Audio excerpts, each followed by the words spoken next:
दोस्तों, स्वागत है आपका हमारे YouTube चैनल आज ही के दिन में। आज है 25 सितंबर और आज ही के दिन साल 1524 में एक यूरोपीय नाविक तीसरी और आखिरी बार भारत की सरजमीन पर उतरा। उसका नाम था वास्को डी गामा। इतिहास की किताबों में उसे भारत तक समुद्री रास्ता खोजने वाला कहा जाता है, लेकिन क्या यही पूरी सच्चाई है? आज के इस वीडियो में हम जानेंगे कि वास्को डी गामा भारत क्यों आया था, उसने क्या किया और भारतीयों के साथ उसका रवैया कैसा था, और क्यों भारत में एक शहर का नाम उसके नाम पर रखा गया। तो चलिए वीडियो स्टार्ट करते हैं। दोस्तों, सबसे पहले एक बात साफ कर लें, क्या वास्को डी गामा ने भारत की खोज की थी? तो इसका जवाब है नहीं। वास्को डी गामा ने भारत की खोज नहीं की थी।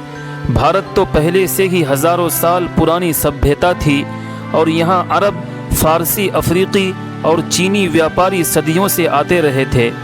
वास्को डी गामा ने भारत की खोज नहीं की थी, बल्कि यूरोप से भारत तक समुद्री रास्ता की खोज की थी। 1498 में वो पहली बार भारत आया और कालीकट, जो अब कोझिकोड के नाम से जाना जाता है, जो केरल में स्थित है, कोझिकोड के तट पर उतरा। उसका मकसद था मसालों का व्यापार करना, लेकिन साथ ही धार्मिक प्रचार और साम्राज्यवादी का विस्तार करना। पहली यात्रा 1497 से 1499 भारत तक पहुंचने का रास्ता खोजा, लेकिन स्थानीय व्यापारियों से तनाव रहा। दूसरी यात्रा 1502 से 1503 वास्को डी गामा ने पुर्तगाल की ताकत दिखाने के लिए सैन्य कार्रवाई शुरू की। एक जहाज़ पर 300 मुस्लिम यात्रियों को जिंदा जला दिया गया, जिसमें महिलाएं और बच्चे शामिल थे। तीसरी यात्रा आज ही के दिन यानी 25 सितंबर 1524 को वास्को डी गामा तीसरी बार भारत आया, लेकिन इस बार पुर्तगाल का वायसराय बनकर आया। वह भारत में धार्मिक कट्टरता फैलाने आया था। उसने स्थानीय व्यापारियों पर जुल्म किया और ईसाई धर्म को जबरन फैलाने की कोशिश की। इतिहासकारों ने दर्ज किया है कि वास्को डी गामा लोगों को जबरन ईसाई धर्म कबूल करने के लिए मजबूर करते, और जो लोग ईसाई नहीं बनते थे उनके नाखून खिंचवाए जाते और कान काटे जाते, यहाँ तक के लोगों को जिंदा जला दिया जाता। व्यापारियों को धमकाया जाता और उनकी संपत्ति लूट ली जाती। गोवा और कोच्चि जैसे इलाकों में धार्मिक अदालतें शुरू हुई, जहां लोगों को धर्म बदलने पर मजबूर किया जाता था। दोस्तों, ये सब उस दौर की सच्चाई है जिसे अक्सर इतिहास की किताबों में छुपा दिया जाता है। तीसरी यात्रा में भारत पहुंचने के कुछ ही महीनों बाद वास्को डी गामा बीमार पड़ गया। माना जाता है कि उसे मलेरिया हुआ था और 24 दिसंबर 1524 को कोच्चि, केरल में उसका निधन हो गया। उसे वहीं दफनाया गया, लेकिन बाद में उसके शव को पुर्तगाल वापस ले जाया गया और लिस्बन में दफनाया गया। दोस्तों, वास्को डी गामा ने भारत में पुर्तगाली उपनिवेशवाद की शुरुआत की, धार्मिक कट्टरता और लूट का दौर शुरू किया, स्थानीय राजाओं और व्यापारियों को कमज़ोर किया और भारत को लूटकर यूरोप को मजबूत किया।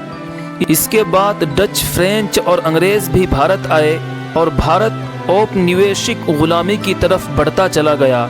दोस्तों, वास्को डी गामा को सिर्फ भारत तक रास्ता खोजने वाला कहकर ग्लोरीफाइड कर देना, ये भारत के साथ नाइंसाफ़ी और अधूरी कहानी है। सच तो यह है कि वो एक साम्राज्यवादी एजेंट था, जिसने भारत में धार्मिक कट्टरता, व्यापारिक लूट और इंसानी हुकूक को पामाल करना शुरू किया।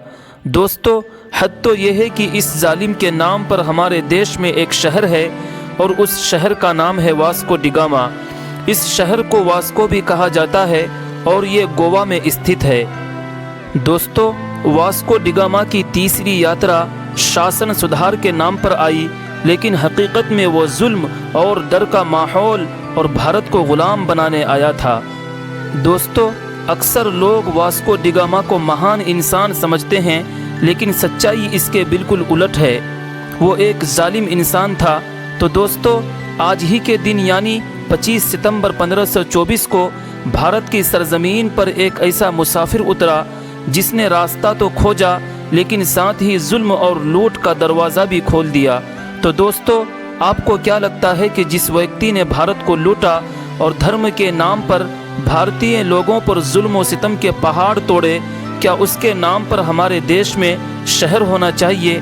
अपनी राय कमेंट बॉक्स में ज़रूर दें। तो दोस्तों, अगर आपको ये वीडियो पसंद आया हो तो लाइक करें, शेयर करें और चैनल को सब्सक्राइब ज़रूर करें। तो आज के इस वीडियो में बस इतना ही। मिलते हैं फिर एक नई तारीख़ और एक नई कहानी के साथ। तब तक के लिए अपना ख्याल रखिए। जय हिंद।